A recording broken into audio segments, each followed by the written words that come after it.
so happy today to host Roberta Quimson. Roberta, how are you today? I am great, Boo. Thank you so much for having me. I'm so excited to be here. We are going to have an amazing time talking about amazing things. Exactly. But before this amazing time, I know that you love to pray, to bless everything that will happen. So I let you a little moment for it. Awesome. Thank you. Thank you. Lord, thank you for today. Thank you for technology. Thank you that across the globe that Boo and I can meet to talk about just amazing things in parenting and in children and in faith, love and resilience and life. And so bless this time, and everyone who is watching or listening, may they be able to walk away with great knowledge and some good tidbits. And may this just be a blessing to them and honoring to you. In your holy name, amen. Amen. Thank you so much, Roberta. Okay, so I had the chance to be on your show first, and Yep. I really wanted to host you also in my podcast, which is called Love, Faith, Resilience. Why? Because I don't know your whole life, but I know for sure that you've been through love, your love for what you are doing, your passion, faith, because you know that you have the hope that you will make it, and the resilience because you had obstacles in your way and Yep. you had overcame them. So, Roberta, you are a Bible teacher, speaker, podcaster, author, and coach. Can you introduce yourself, please? I sure can. Thank you. As you so eloquently said, I am a Bible teacher. I am a speaker. I am a podcaster. I am a coach. I'm a wife. I am a mother, a sister, and a friend. I have been married for about 28 years. We have two adult children, Brandon and Zachary, and you're going to hear a lot about them today. They are 24 and soon to be 21. I was a stay at home mom for a long time, and then I had worked in the schools and I had homeschooled for a while. So I have a lot of an education background. That was my original background. Okay. And then I received my master's in psychology and counseling and human Wow. behavior. And then COVID happened, and the kids were they were in college, but they actually were home because COVID, shut everything down. And it was quite funny that we had one room where my older son was in college and taking his classes, but from home. And the other room was my son taking his classes from home. And then I was in my office finishing my master's from Wow. home. And then my husband had to work from home in the other room. And so, four computers and internet, and everybody's in school and working. Wow. But it was a wonderful time. It really was a wonderful time as a family, and we got to spend a lot of time together. And the outcome after we of course all came out of that, I had launched my coaching and my speaking career. I was doing it already, but during that time in COVID, which allowed everything to go online. As you know, the whole world went online. And that's where I would be doing some of my teaching and my speaking through Facebook or through Instagram. And my online presence really started to grow because rather than being in a building and only talking to the people in front of you, I was able to start talking to the world, Yes. literally the world. And so it turned out to be a really great thing for me. And I just love it. And now I'm on this podcast and I host a podcast. I'm in my second season and I have a lot of guests. My podcast is called Candid Conversations. And these, similar to your podcast, these are women who we just talk about real life and real things and how through their faith they were able to overcome some crazy, crazy things. I have some pretty amazing guests with some amazing stories. Um, and so you can go give that a listen if that's something you enjoy. And yeah, I'm just super excited to be here.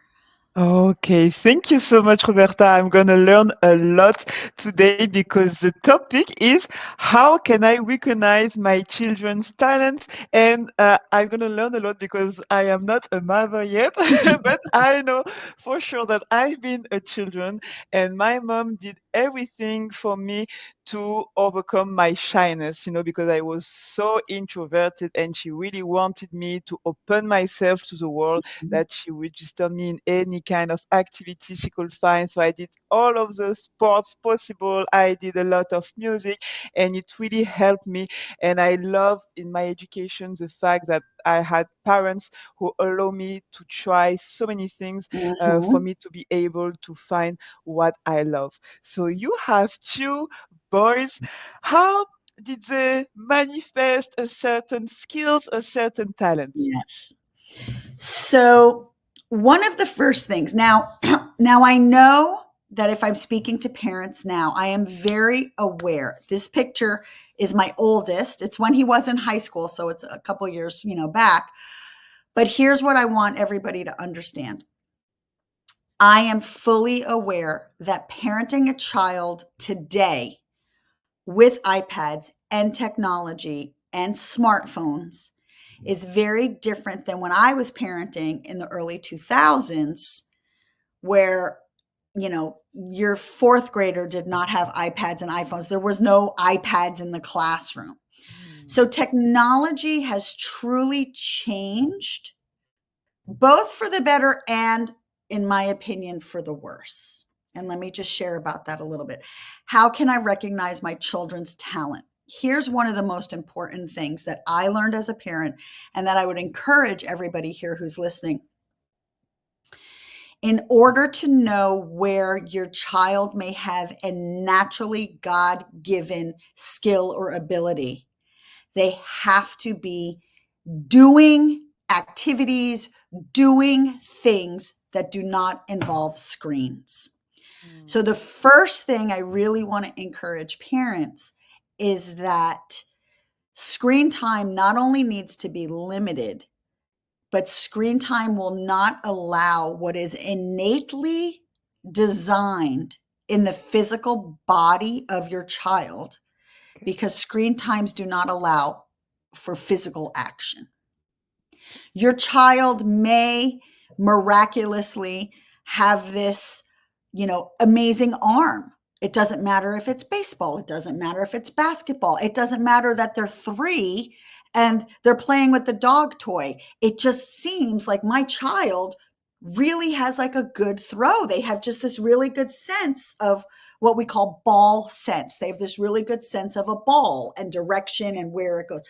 That is not going to happen if your child is constantly in front of a screen, therefore, they're never picking up a ball.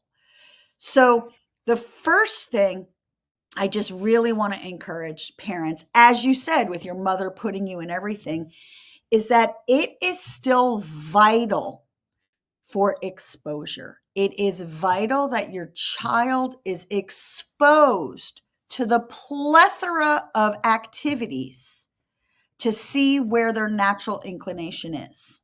Okay. Now, hear me. I am not saying they need to be in everything at the same time so that your life just turns into a giant taxi. We have to have boundaries. Now, before the cell phones and before the iPads, 2005, 2006, it was very, very normal for me as a mom to be soccer here, then baseball there, then we had gymnastics, then we had church, then we had scouts, then we had school. And it was like all I did was spend time in my car from this to this to this to this to this. And the more children you have, the more places you go. So I'm not saying to do that. Okay. There has to be a healthy balance. But what I am saying is children, you can get a couple sticks, literally, or you can get Legos, or you can get popsicle sticks, and you can put them in the backyard with some balloons and some popsicle sticks and a couple rocks, and you can say, make something. No devices. There's no devices right now. Make something and help their brain. We as as created beings, if we look back at our evolution over time as a species, whether it be the technological revolution, whether it be the industrial revolution, we have these amazing minds, and our minds are designed to think and create. True. All of technology that has advanced is because somebody invented something. Yes. We want our children to be able to tap into that. We want our children to be able to go, Mommy, look what I made. Now, you may have no idea. You may look and go, oh my gosh, baby, that is beautiful. Tell me about it. Well, it's a rocket. And meanwhile, you're like, that's a pile of grass. That does not even look like a rocket. But that's okay. That's okay. Because their imagination is Yes. starting to go and they're starting to think. And that is the number one goal. To recognize your child's talent, they have to be in an environment where their natural inclination can flourish. Okay. Wow. Now, children learn in very different ways. And by learning, I mean children, excuse me, children take in and receive information in traditionally 5 different modalities. Okay. Okay. They are audio, visual, audiovisual, kinesthetic, or a combination of 3 or more. Okay. What Okay. is the fourth one? It's called kinesthetic. Mhm. Kinesthetic means touchy, means Oh, kinesiology, okay. physical. Okay. Okay. I'll give you a great example. And here is something every parent can do. So if you're taking notes, this is a good place to take notes. Your child will fall into one of the categories. I want you to think of your child right now, depending on their age. And I want you to pretend you have the big Legos, not the little Legos, but you know how they have the big Legos or the big blocks where you're building something. So Mhm. this is for a child, let's just say age 7 or under. This is kind of right before school, preschool, not for, baby. Okay. We are pretending that you have in those big blocks, you have a red, a blue, a yellow, a green. Okay. But the 4 blocks are just laying on the floor, random on the floor. And you tell your child, now here is where you figure out how my child takes in information. You tell the child, now this is audio, okay? Audio. We're going to build a tower with the blocks. Mhm. Listen to what I tell you. First put the red, then put the blue, then put the yellow, then put the green.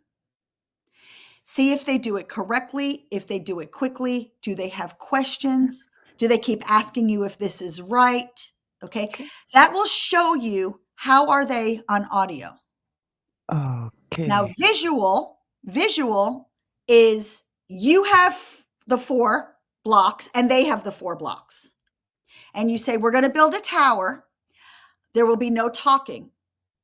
Do what I do. And you pick the red, and they pick the yellow, and you pick the green, and you pick the blue. And do they see you? And they do it. And they see you and they do it. Okay. That's Oh, visual. Okay. okay. Then, which was my children, okay, we're going to build a tower. And it's either I'm going to tell you or I'm going to watch you. And my children were, I'll build my own tower. Leave me alone. Wow. Okay. Okay. Or what is it supposed to look like? Okay. Here's the perfect example for adults. Adults can do this. I know in Europe you have IKEA. We also have IKEA. Okay. Here is for the adult. When you get something at IKEA, are you open it all up, lay it all out, look at the directions, make sure everything is lined up, and you follow the picture step by step? That means you are visual. You are looking at what you're supposed to Yes. be doing and you go step one, step two, step two. Okay. Audio are the people who will look up a YouTube and go, I can't stand IKEA. I Mm. can never put this together. Let me get a YouTube that shows me. And now I'm watching somebody build it. And then I pause and I know how to build. Okay. Okay. Kinesthetic fingers. These are the IKEA people who dump everything out of the box. They don't care. They turn the box over and they say, what is it supposed to look like when I'm done? And then they just build because they Mm. reverse engineer. What is my end goal? What is it supposed to look like when I'm done? Now I'll figure it out. Okay. They don't have time to read the directions. They don't care about the directions. What is it supposed to look like? Okay. And then you have audio visual, you have combinations. Somebody who's watching the YouTube and then goes, that kind of doesn't make sense. Let me look back. Let me look at the pictures. Okay. And you have combinations. Okay. From the beginning, I knew my children were kinesthetic. And here's why. We used to buy them Lego kits. Okay. They wanted, the big, all the different Star Wars Lego kits and all the different, Minecraft Lego kits and all these things. Yes. And I would open the paper and I'd say, okay, we're supposed to have 24 green, 13 little black. Let me get you little Tupperwares and put together your colors. And I'm in the kitchen and I'm organizing my Tupperwares and I'm getting ready to look at the directions. And I come in the room and half of it is already done. Done. Wow. And I'd say, wait, guys. And they go, Mom, just look at the picture. This is what it's supposed to look. I know what a creeper is supposed to look like. And I just started Okay. building it. Okay. I knew they were builders. They don't have time for directions. They don't care about directions. Just they build. All right. Now, of course, now they're both engineers and college graduates. And so, of course, they Wow. understand the importance of directions. But how can you recognize the talent? You need to understand first and foremost, how does my child intake information? Because knowing how they take information will always set them up for success. Now, let's make this really practical. For example, for you, you're going to go to tennis. And I'm going to ask you to go back and think about it, or even with your music. Okay. But let's take tennis. Did you just watch and watch the plays and watch the plays to get an idea? Oh, I understand why that was out. Oh, I understand why that serve didn't work. Oh, Mhm. I understand the scoring. Curious. Or did you need somebody to tell you these are the rules of tennis and explain it? Or you had all of that, but once you got on the court and were doing it, it really started to make sense.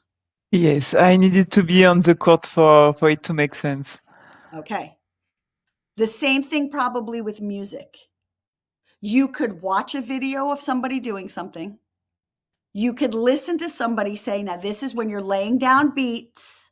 You have 8 counts and you have 4 counts, and this is where you want to make sure you're overlapping. But for you, it was like, let me get in there and do it. Let me get in Yes, there and play.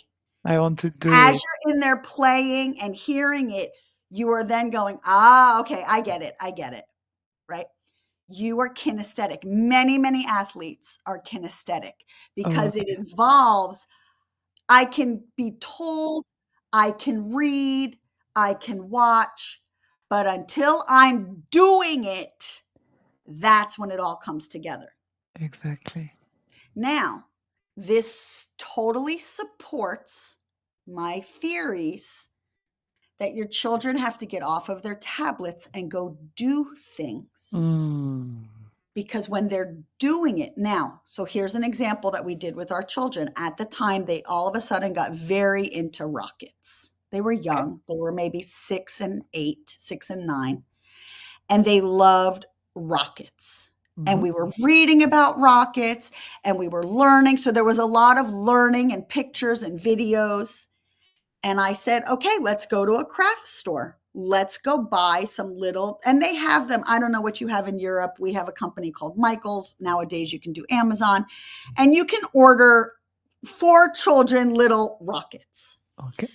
Of course, the first ones that we made, they were, and you can Google, make an at-home rocket, and it deals with baking soda and vinegar. And when the baking soda Yes. and the vinegar mix, it creates the propulsion in the rocket. It's called a bottle rocket, and it flies off of the soda bottle.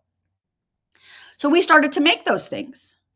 And again, I'm saying, okay, it says we need this much baking soda. It says we need this much vinegar. Meanwhile, my kids already baking soda vinegar. They were making a mess because they don't care about directions. They just wanted to Oh. get in there and play. But once we started to say, wait, mommy says, let's follow the rules. Let's really make Mhm. this thing work the way it's supposed to. Mhm. And so then one of the things we did, which was actually really cool, was I had a spool of ribbon, and I was able to connect the ribbon to the balloon. Okay. Okay. And I didn't cut the ribbon, but I let it all just be loose. I unwound it and I let it just be loose. Okay. And when we lit the rocket, well, we didn't light it, when we did the vinegar thing and the rocket took off, Uh-huh. we were able to see about how high based on the ribbon. So then Mm. it became a competition. Let's see whose can go the Nice. highest. One had a blue ribbon, one had a red ribbon. Oh, I think yours went Wow. higher. And so it turned into this whole enjoyment thing for them, because I turned it into how can, they're not just watching it go in the air, go, oh, that was fun. Now they're like, wait a minute, if we do a ribbon, and what if we this, and what if we that? Mm. And I always ask questions. What if, how could we do this different? How could we do this more? If I did soda instead of vinegar, do you think it would still work? If I used flour instead of baking soda, do you think it would still work? Because I was very much about scientific method and having them think outside the box. Okay. So it was never, oh, here's your Legos, just go play. It was, here's your Okay. Legos, build something. I want to see what you can build. Oh, tell me what it is. Oh, okay. Um, but what if a monster came to destroy it? Or what if there was a giant flood? Are the walls big enough? So I was always kind of bringing it to more. Now that's when you have engineer type children. Okay. Okay. What if that's not a given talent? What if your kid hates reading, hates building, doesn't want to do any of that stuff, but you notice it could be anywhere your child is constantly doodling. Your child put a crayon in their hand or a pencil, and they are just constantly creating. If they see sand, if you're at the beach, or if a car is dirty and they're like, ooh, and let me make a flower. So they Mm. constantly have this need to express through a graphic, Yes. express by creating something on paper. So what do? We say, hey, I notice you really like to doodle or draw, or you really like, if I say to you, okay, free time, no tablets, free time. You can read, you can color, you can build, you can take a nap. What is it that you want to do? And they go, oh, I'll color. Oh, I'll draw. Oh, they have this innate desire and ability to create with their hand and draw things. So what do? We go get colored pencils. We go get special paper. We take them to the hobby store and say, today we have X amount of money. I am only spending up to, whatever, 20 euros or whatever it is. What do we got? Let's look at some of these pencils. Let's look at this paper. What do you want? You know, and you start to invest. It does take an investment. Amazon has for $20 like the multiple art kit. It gives you markers, crayons, it gives you Mm. pencils. It's kind Wow. of like a little bit of everything. Okay. See if your kid likes it. See if your kid starts to play with it. See if your kid enjoys it. It was Okay. only 20 euros or $20. And you have now learned, oh, they have a little bit of an inkling into the arts. Mm. Same thing with music. Is this your child? Please stop playing the drums. We're at the dinner table. Okay. Yes. Okay. I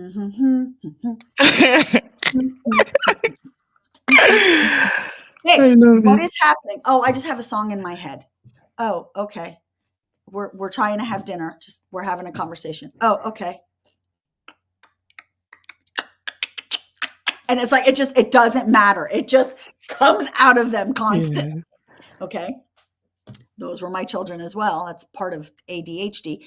But they both are so musically inclined. What did I do? I got a piano. I'm not saying go buy a piano. You could buy a Yes. little keyboard, but I physically had the concept of a piano. I actually had a piano because we play piano, but you Okay. can get just a keyboard and let them start playing with it. And there's this natural, because we know music is math. And so there was this natural creation of chords and creation of sound. Again, it let me know, there's like an innate skill there. They're putting together chords. They're not making noise. They're genuinely trying to make music. It Okay. lets me know what side of their brain they're working with. Okay. Okay. You may have the child that is the consummate actor, actress. Mommy, look, look, look, I'm going to put on a play. Mm. Mommy, look, look, look, I want to tell you a story. And they have a bear and they have another bear. And we're going to pretend and play school. And I'm having a story. Okay. Imagination, showmanship, not afraid to just randomly start presenting or talking in Mm. front of you. Oh, they may have to go into theater. They may like public speaking. They may like debate. So, how do you recognize the talents? It's twofold. You have to start to know what are some of the natural intrinsic behaviors and actions and activities I'm seeing in my child. And then, therefore, what exists for me to start exposing them to see if there's a connection. Okay. Okay. So I want you to think of it like a magnet. Now, we know that ferrous metals, metals that have some sort of iron or related to iron, will connect to a magnet.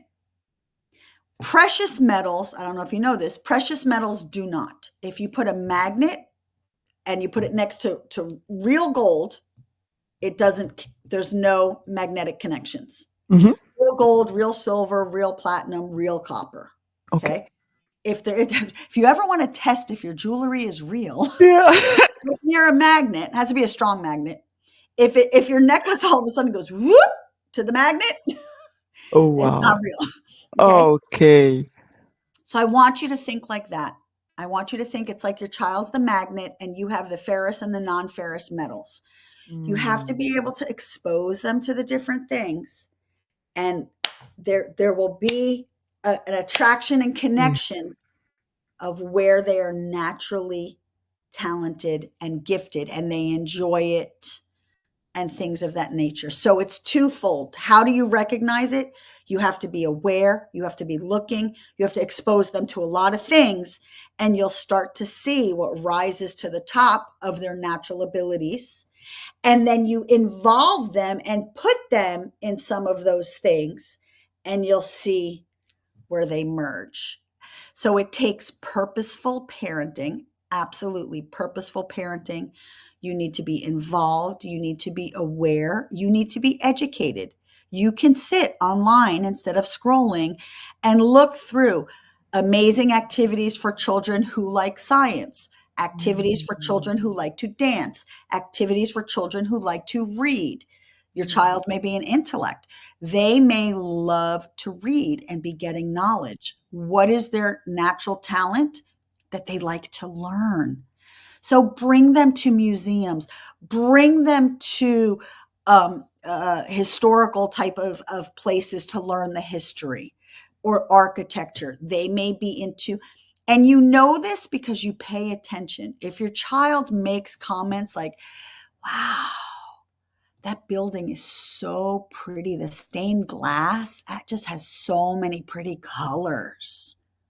My childs didn't look at stained glass or colors. They could not care less. My Okay. children were looking at the bridges and they were like, wow, look at the structure of that bridge. If we had an earthquake, I wonder if Mm. it would fall down.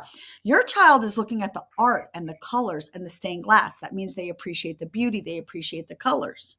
So now we start looking at, oh, those are really pretty colors. What is your favorite color? Do you know if we mix blue and yellow, what do we think we're going to get? Green, but we can add more blue, we can add more yellow. I wonder what I wonder how they make stained glass. Let's find a YouTube video of how they make stained glass. Would you like to learn about that? See, it takes these inquisitive conversations to pull it out Mm. and see.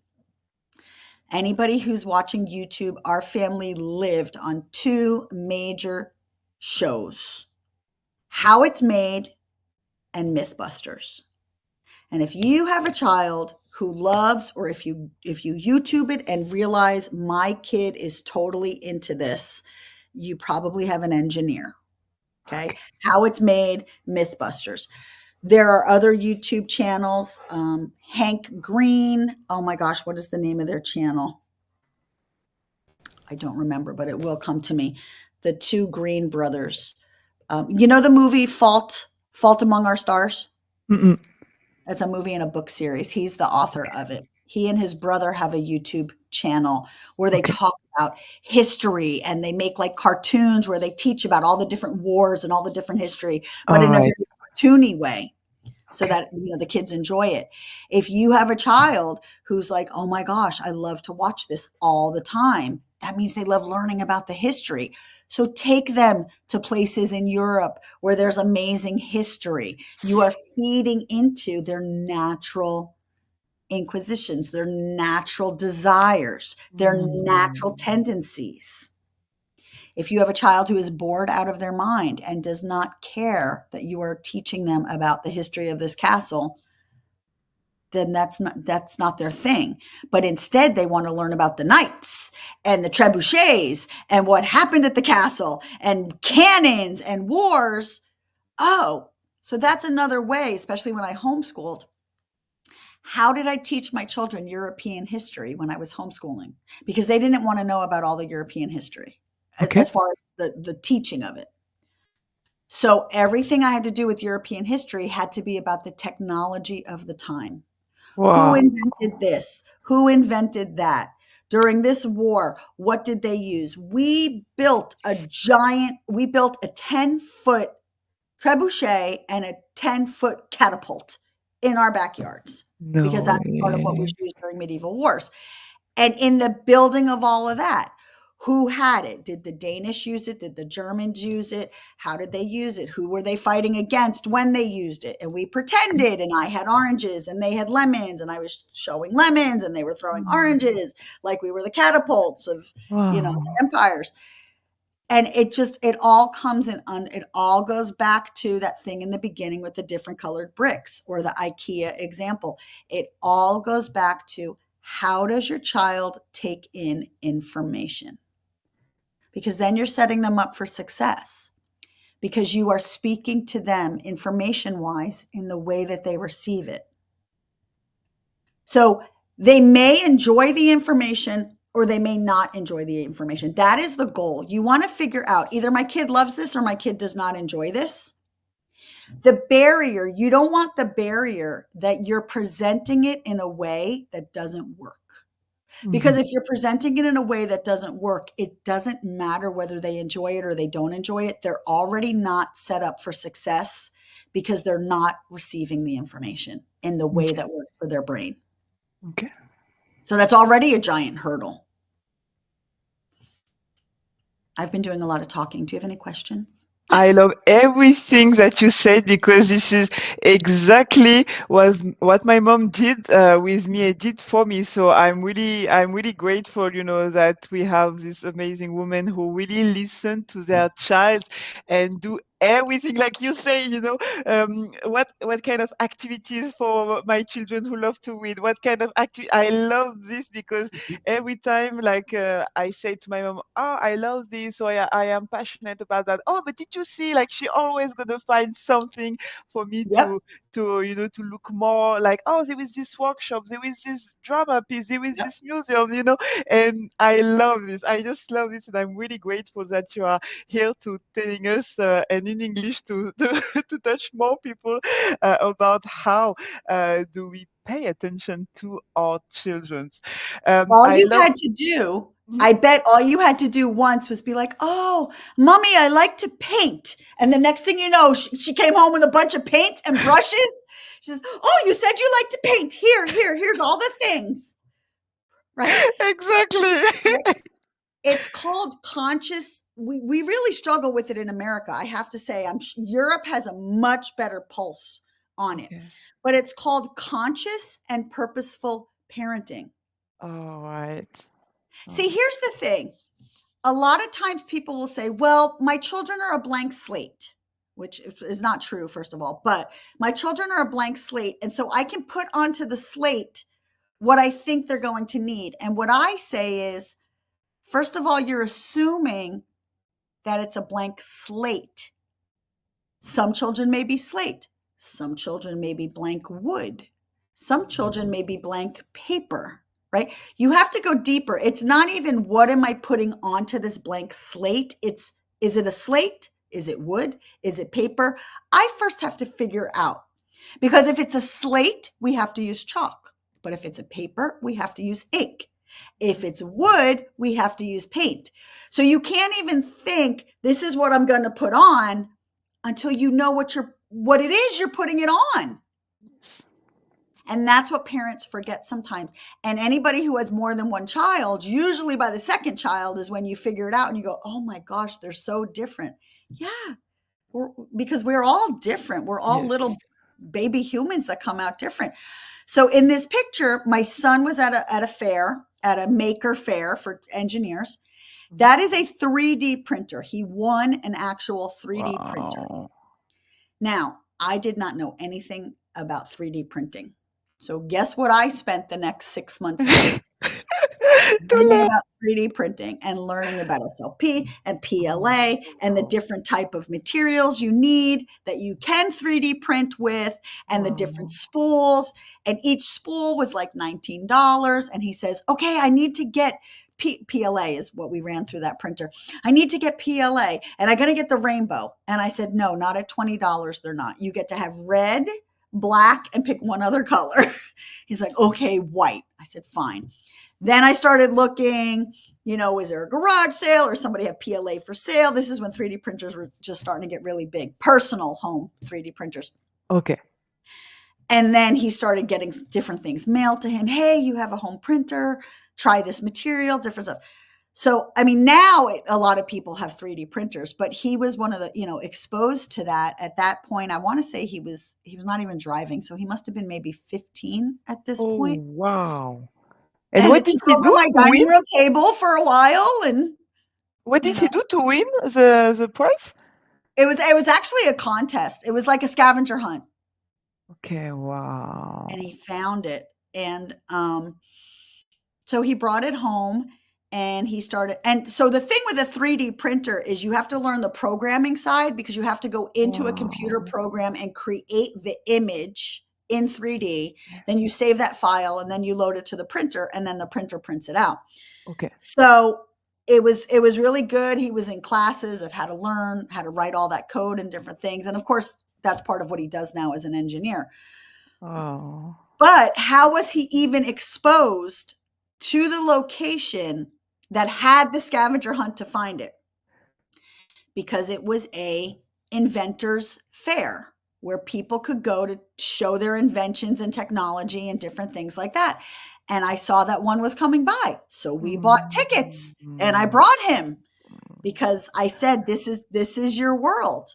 Right? If you Wow. have a child who loves theater, you want to invest in the theater membership. And every weekend, you're taking your child to a Broadway show or to a theater show because they love singing and they love dancing and they're being exposed. And then maybe they get a field trip or one day on a matinee, they get it behind the scenes. And so they get to see what that looks like. So you have to intentionally invest your time and your money into, I mean, your mother traveled all over the country in different tennis camps and tennis lessons and tennis Yes, intensives because she knew that was part of your gifting. exactly. So parenting is a full-time job and it is intentional because you are creating a human that is going to grow up into an adult who is then going to contribute to the world. And you want to make Mm. sure you have given to the world the absolute best potential of that human. That is our job as parents. I love everything about what you are saying, Roberta. Wow, this is truly amazing. Like we know that these children, these babies are gonna contribute to the world, and I want to give them the best. Wow. And I also love the fact that you were telling me earlier that you are seeing also when your child is playing or are doing this kind of tournament and competition, you can see it with the difference. You can see the difference with the other children's Mhm. of what he's able to do and not. The second question that I have for you will be, how can I encourage my children to follow their purpose? I think you already answer this by saying, hey, if he likes theater, I'm gonna pay the subscription and everything. But can you Mhm. tell us what's happened in this photo? Where are you guys? So we are at, I believe we're at some sort of fair or festival. We spent so much time at fairs and festivals with my two boys. There they are. They're pretty young, still in that picture. And again, it was a Saturday, and it was, hey, let's go to this thing because you're going to get an opportunity to be exposed and meet people, but also, it sometimes would be very expensive. You go to the festival and then they're selling, Yes. little kits at home of how to make rockets or how to this. Oh, mommy, I want one. I want one. So we end up buying these different things. But Okay. again, if there wasn't the exposure to it, how would they know? If I wasn't willing to buy it, or let them at this place say, okay, the next show, when you go to these things, right? The next show is at 2, or the next activity is at 2:30. And so you do these things to let them really, they get to play with it and try it and see if they like it. But in addition, you can see in this picture, my husband is not in the picture because my husband is the one taking the picture, Okay. but being present in the lives of your children is so vital. Encouraging them to follow their purpose.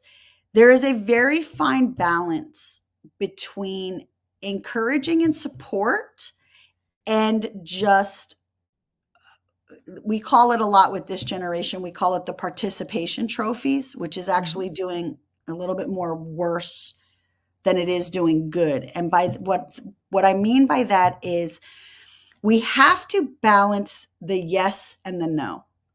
We have to balance, for everything there's going to be a winner and there is going to be a loser. Sometimes you will win the tournament, sometimes you will not. Sometimes you will get the toy, sometimes you will not. Mhm. And how to win with grace and lose with grace. Because if we want to really raise and set up productive members of society who love themselves and love others and know how to manage their emotions and know how to be a positive influence in the world, they have to understand that the world, every coin has two sides. The world has dark and it has light. It has good and it has bad. And sometimes you get what you want and sometimes you don't. That is just the nature of nature. There is day, there is night, there is life, there is death. So that is just the nature of how this human experience works. Mhm.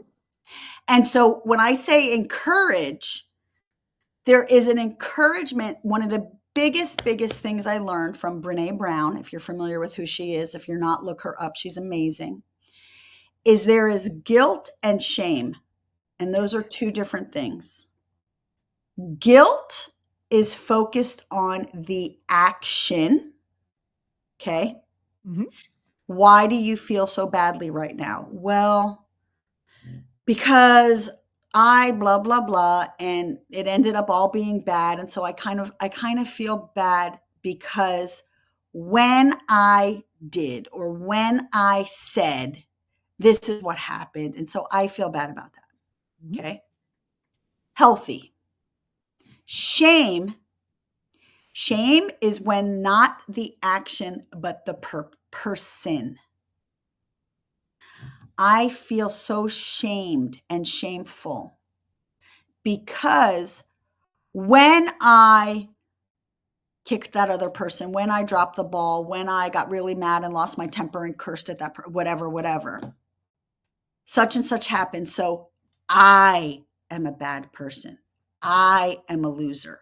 Our team didn't win our race because I dropped the baton. So I must suck and Mm. I'm terrible and I'm never going to run again. No, no, no, no, no, no, no, no, no, no, no, no, no, no. See, that is shame. That is the person, Okay. not the activity. All right. Okay. When you dropped the baton, yes, it made longer times and therefore your team didn't win. That is really sad and it happened. You are still amazing and you will have an opportunity for another race. You are not a bad person. The incident caused a bad result, Yes. but you are not a bad athlete. You are not a bad runner. You made a mistake and that caused the team to not win. And how can we fix that for next time? Do we have to practice our grip? Do we have to practice our calls? Do we have to practice our stance?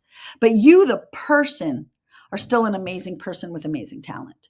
And so you always want to make sure you are encouraging the person and not shaming the person, but you want to acknowledge when the bad things happen. What happens sometimes with the participation trophy side of it is that it's like, oh, well, the team lost, and but it's okay as long as you had fun, and it's okay, it's okay, it's okay. And it doesn't teach the children resilience. It doesn't teach them Mm. to go, yeah, we did lose. That really sucks. What can we do next time? Oh, that rocket really didn't take off properly. Maybe it was the directions, maybe it was the vinegar. I don't know. We're going to have to try again. Okay. How many times did Edison try before he made the light bulb? How many times did Bell try before he made the phone? How many times did Elon try before he got the Tesla the True. car work the way he wanted, right? So baby, that is part of life. That is part of life. And I used to tell that to my children all the time. That is part of life. There is no success without failure. So and you're not going to quit. We do not quit. You're going to quit at time 118 and you don't know if time 119 is when it was going to work. So we don't quit. We keep trying. What can we learn from our failure? Again, nothing was about them. Not you're a failure, you're bad, Yes. you can't do it. Okay, that causes shame. Guilt goes on the incident. Okay. Bad feelings go to the incident. Man, this is just so frustrating. I have tried and tried and tried and I just can't do it. Mm. Appropriate response, wow, you're right. That must be really frustrating. I can see you are really frustrated. Do you need my help? No. Okay, do you know what? You know what mommy does when this happens? We should probably step away for a minute. Let's have something to eat. Let's take a breath. Mm. And then we can go back. I know you experienced it on the court when you were so frustrated and you just couldn't get Yes. that serve the way you needed to get it and something Oh, kept getting yes. messed up. And your mother wasn't like, you're an idiot. How come you can't Mm. get that serve? What's wrong with you? No. No. It was you're not getting it right now. You're right. You're frustrated. Something is not clicking. You're right. But you'll get it. I believe in you, but let's take a little bit of a break. Yes. Okay? That's called being an adult. We Mm. are the adults. We need to know how to navigate our children through these hard emotions. So, how do you encourage them to follow their purpose? You encourage them when things aren't going great. You don't discourage them, but you encourage them and keep them aligned in reality. You're not always going to get it right. It's not always going to work. You are absolutely right. This project right here, didn't turn out the way we wanted. That match, you're right, you lost. You didn't play your best. I'm not saying you are not an amazing player. I'm saying that today your best wasn't on the court because you've won before. So obviously we know there's a little bit better, but guess what? This was not your first loss. This is not going to be your last loss. Yes. This is life. So how do we handle it moving forward? You are Oh, not going to win absolutely every match. Nobody has ever won every match. Look at Steffi Graf. Look at the two sisters. I can't think of her name right now. Vanessa, Williams, right? Serena and Venus. Serena and Vanessa, right? They had losses, right? You Mm, have to remind the children this is part of what happens in life. okay. We cannot have this constant, oh, it's okay, it's okay. Oh, it's okay, it's okay. Because then we end up with children who become adults, and we're living it now with children who are 28, 29, 30, 35, who have no concept of how to handle the crap of life. Mm, Because when they were 4, 5, 6, and 7, they were never allowed to handle the crap. wow. Coming from education, I want to tell you something. You probably heard in your generation something called a helicopter mom. Did you ever hear about that term in No, Europe? never. Never helicopter moms? Okay, so helicopter moms were, think of a helicopter, right? They were the, here's your children like doing whatever at the park, and they were kind of like, is everything okay? Is everything okay? Do you need me? Do you need me? Is everything okay? Right? Uh, Like a bird, right? We're very much helicoptering. We're not there, but we were very like, is everything okay? Is everything okay? Is everything okay? Okay. yes. Then the next generation was called the lawnmower mom. The lawnmower came in and cleared the path so that there was really not too many obstacles. So it would be easy to succeed for your child, but that success wasn't because they overcame obstacles, but because there was a clear path. Now, if your child chose to deviate right or left, well, then they would get out of the path and into the weeds and maybe get some obstacles. So then it transformed because parents, then that generation of parents said, well, I don't want any obstacles. If they get into the weeds, they may get stung by a bee. They may get splinters. I need to make sure that my baby, that everything is going to be okay. So it went to what we call bulldozer Wow. moms. And Okay. you just clear the field, right?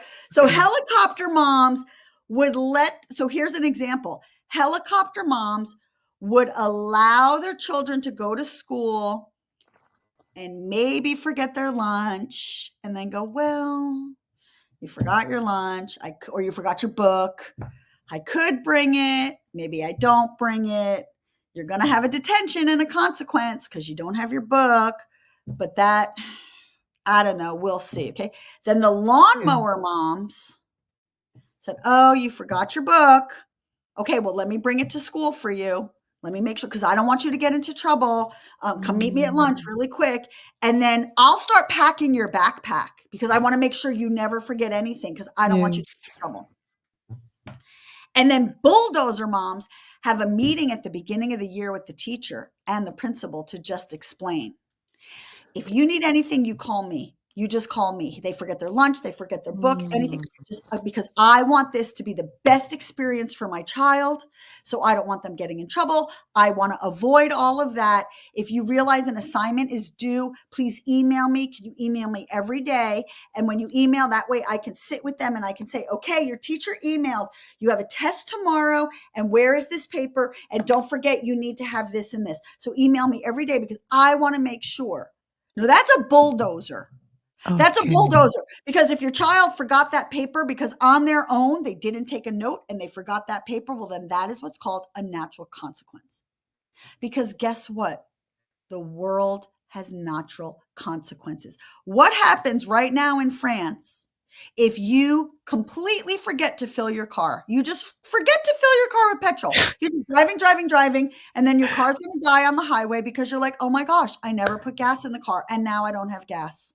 Yes. That is a natural consequence. You're going to have to figure it out. You're going to have to call the company to come get your car. And guess what? When that little light comes on that says you need petrol, you're going to remember to go get petrol because you Yes. learned.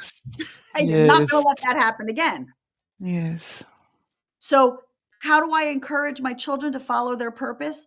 Raising children to encourage them, support them, and love them as they are learning who they are and also naturally letting them face the consequences of choices. And my husband and I used to call it like the highway you have. Well, in Germany, they have the Autobahn.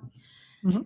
Still on the Autobahn, you may have all these lanes, but eventually you will hit a guardrail, right? The concrete.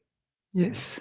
So my husband and I used to say, you have 6 lanes, and within there, you figure it out. Do I like this? Do I like that? What happens if I this? What happens if I that?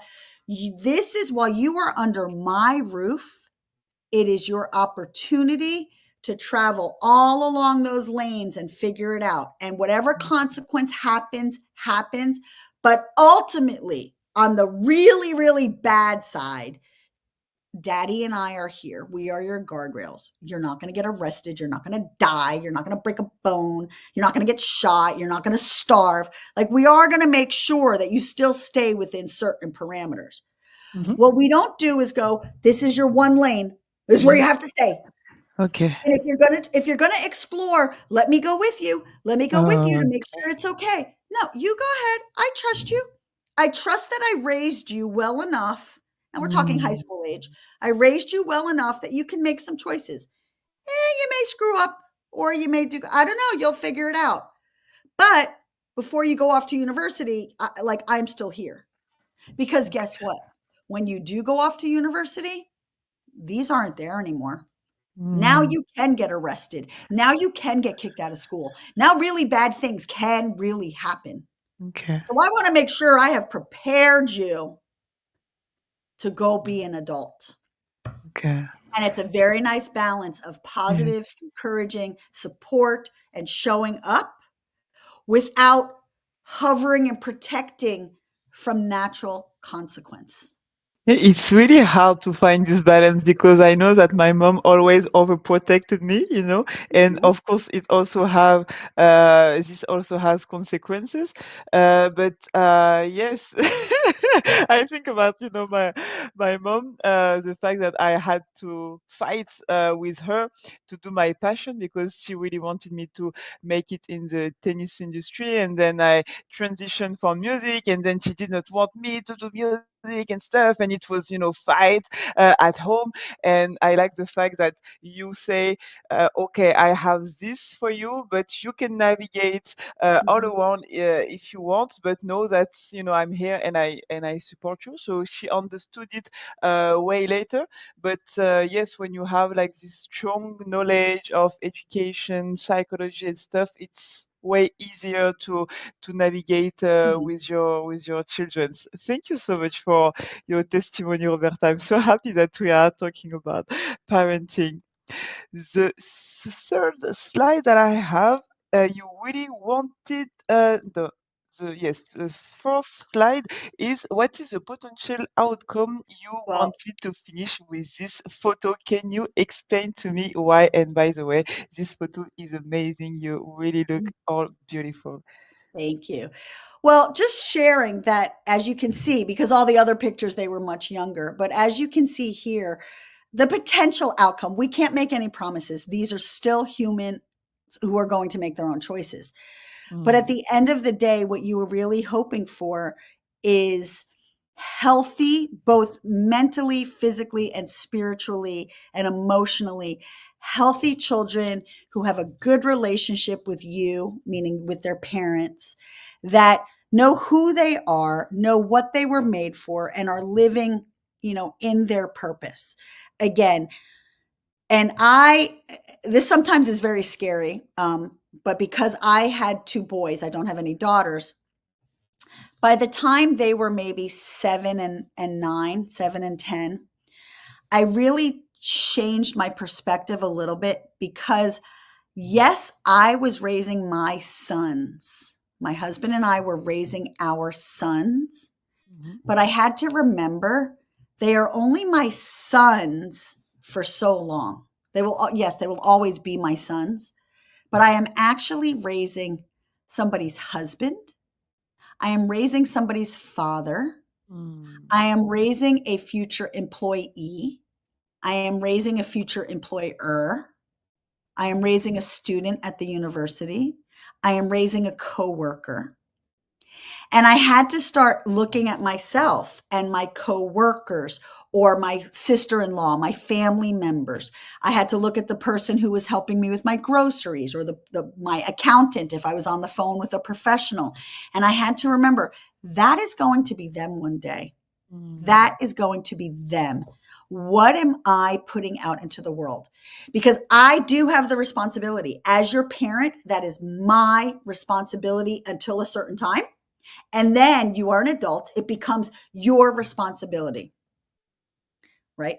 I cannot expect you to continue to grow and move when it becomes your responsibility if I have not laid a good, strong foundation for you to build off of.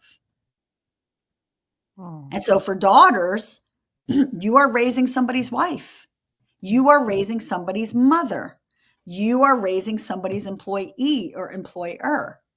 If somebody were to hire your daughter, will she show up on time? Will she give 100% effort? Does she know how to communicate? Does she know how to control her temper and not just let, sometimes as women, we just are like, emotionally. Even though your child right now may only be 7 or 8, you're able to see some of those tendencies. You're able to start saying things like, no, no, no, no, no, no, no, no, no, no. I understand you are frustrated. I would be frustrated too. And what she did on the playground, you're right. That was not nice. Those were your toys. You were playing with them. She came over, she threw sand, she took your toys. You are absolutely okay to feel angry and frustrated. That is okay. But here's what's not okay. We do not push, we do not hit, we do not shove. We mm. have to learn when we have all these big feelings about being really angry and upset, which is good. What do we do? Instead, we can come get mommy. We can use our words. So that stuff starts at 7, 5. This is what is acceptable behavior. This is not what's acceptable behavior. And one of the big things that I'm really, really strong about, and it has scientific data to back it up, is that we cannot just say we don't do this or this is not okay. We have to then give what is the expected behavior, what is the expected outcome. Okay. If your child, this is very realistic, if your child is acting up and running around at a restaurant, you're trying to have dinner and they're like done and they're playing and they're running around, is it right? And a lot of times parents go, stop, stop. We're in a nice restaurant. That's not what you do. Shh. Okay, all the child heard is, I don't know what I am supposed to do. I just know what Yes. I can't. So then they start to do something else. Okay, well, can I color? Can I start pouring the sugar and the salt? And I'm going to pretend. And stop. What are you doing? Stop. And they're like, I don't know how I'm supposed to act. I only know what Yes. I'm not supposed to be doing. Okay. So we always want to, when we have a correction, we always want to go, no, no, no, this is not. We run and we jump and we yell and we scream when we're at the playground, but this is not a playground. We are in the grocery store. This is not a playground. When we're Mm. in the grocery store with mommy, you can sit in the cart, you can hold on, you can help me push the cart.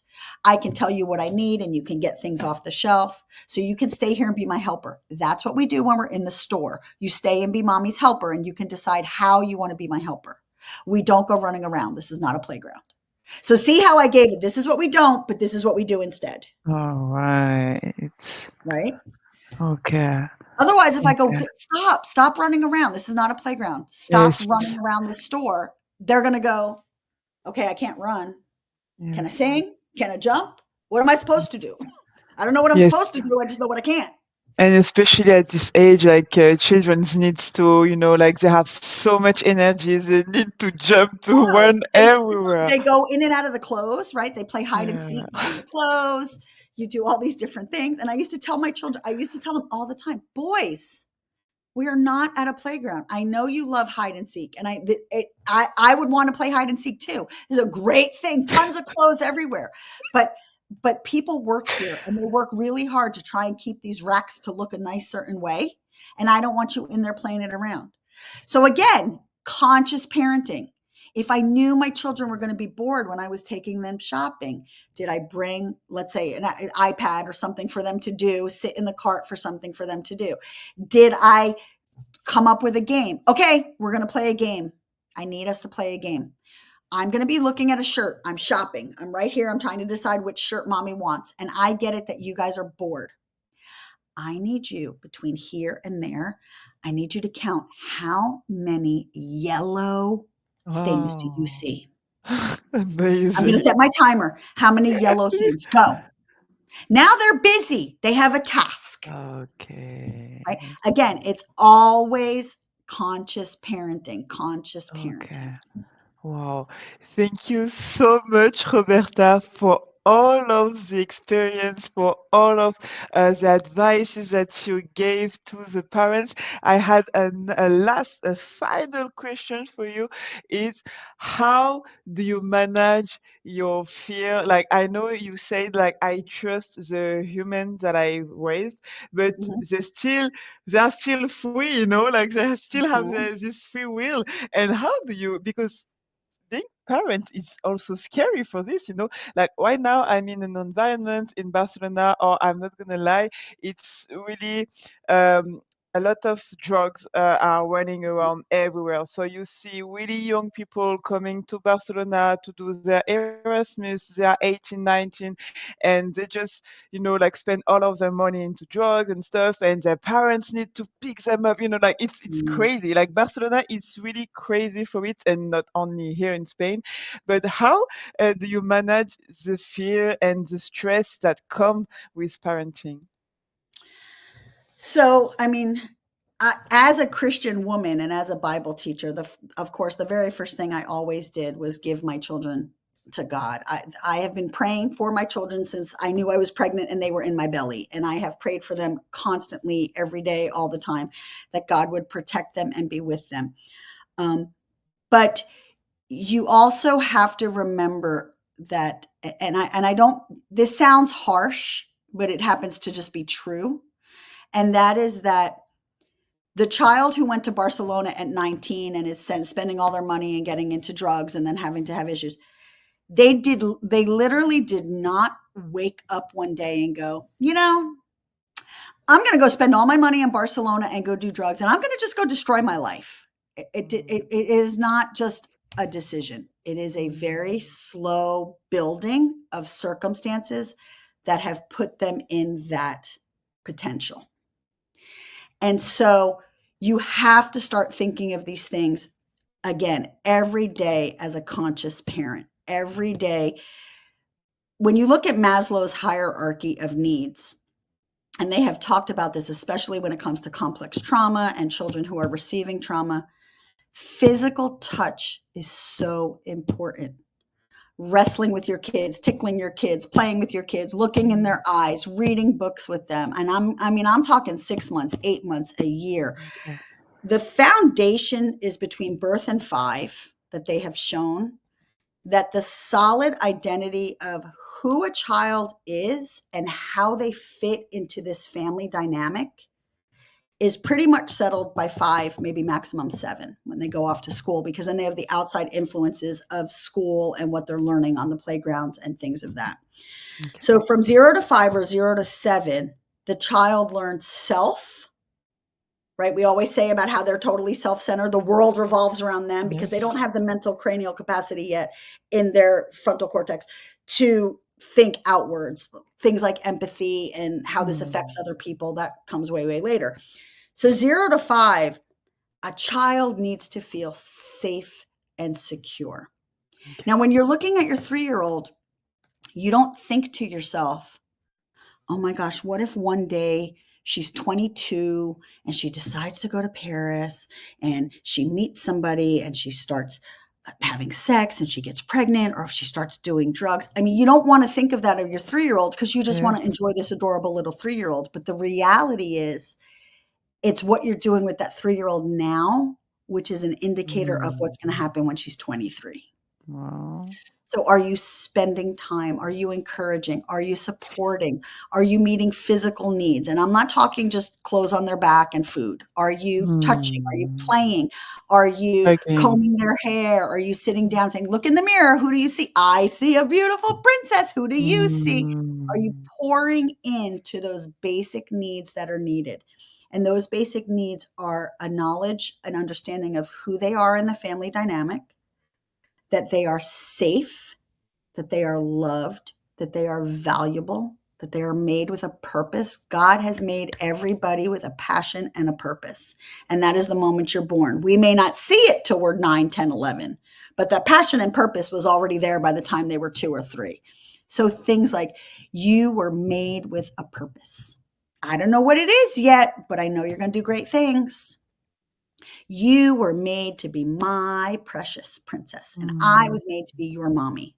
And it is mommy's job, right? And we always give the jobs back and forth. My kids used to always say things to me like, I don't understand. All my friends can eat blah, blah, blah. Like, why can't I eat that? And I would say to them, look, you are my child. It is my job to take care of you and protect you and make sure you grow up big and strong to do wonderful things. And my job, I have to answer to God. God gave me you as a gift. It says it in the Bible that children are a gift. Okay. So I am responsible to God and I am responsible for you. I'm an adult and I'm your parent. And eating that much sugar, like right before you go to bed, that is just, it's not good for your teeth. It's not good for your belly. And it's just not good for you. My job is to protect you. If I don't do my job, ultimately it will not end well for you. You don't have to Okay. like it now. You don't have to understand it now, but I have to do my job. Okay. Now that they are adults, they will send me texts and they will say things like, I recognize how hard you and dad worked to really raise us in a certain environment. I understand why you and dad did this and this, or why you and dad didn't do this and this. Wow. Now, as a mom, I can tell you, my kids are in their 20s now. It took a really long time to get there. When they Mm. were 15 and 13, I thought they were obnoxious little self-entitled brats. And I was like, you have no appreciation and no understanding. But eventually it does get there. And eventually they say things to you like, oh, I get it now, mom. I get it. Mm. I understand. This is beautiful. Oh my God, Don't Roberta, expect rewards. Don't expect accolades. It doesn't happen. It doesn't happen often and it doesn't happen for a while. You just have to know. You have to surround yourself with like minded parents. You have to surround yourself with really good resources about parenting. If you are a woman of faith or a man of faith, you want to surround yourself with other faith filled families um, because, character is caught. Character is not taught, character is caught. So if the type of children you would like your children to grow up to be, that's who they have to be around now because what they see is what they do. Okay. And it all starts when they're in the womb, full-time job. What they see is what they do. Thank you so much for everything, Roberta. You are really I could not ask to someone else to answer this topic. So thank you so much for all this knowledge that you accumulated during all of these years. Before finishing and doing the last prayer, did you have a last word to say? No, anybody can reach out to me if they have questions or they want to learn more. I'm sure you'll put my website in there or a way to email me. Yeah, parenting is an amazing journey, but I did it with a lot of wonderful people. When they say it takes a village, it takes a village. To I raise your read children. amazing, amazing books. I made sure I was very knowledgeable. Parenting does not come with an instruction book. And so sometimes you do have to figure it out as you go. And the last thing I want to say is as a mother, I personally, as a mother, you do want to trust your gut. You grew that baby inside of you. Before that baby ever took a first breath, you had 9 months of this intimate connection while the baby was growing. So literally when I say nobody knows that baby better than you, other than God, that is true. You made that baby. So if your gut is telling you, I don't know why they're crying, but I just feel like I need to hold my baby, then hold your baby. You can never hold a baby too much, right? Mm. Everybody says I should stop nursing and I should switch to formula. Well, if you want to nurse, go ahead and nurse. If you're saying, I want to nurse, I'm trying, but this is just not working, this is not working, then stop nursing, right? Follow a little bit of what is in here because that is your mother instinct and your mother instinct doesn't go wrong, you Oh, know. wow. Your mother instinct doesn't go wrong. Wow. That was the last words of Roberta. Roberta, I let you close this interview for love, faith, resilience with a little prayer, please. Lord, thank you. Thank you for Boo. Thank you for this time. Thank you for all the words that we shared. I pray that they are blessing somebody right now. We know, as your word says, children are a gift from the Lord. And so, for those of us who have been given that gift, I thank you for the amazing, amazing privilege of being trusted to raise the next generation. And so, give us wisdom and courage and strength as we do so. In Jesus' mighty name, amen.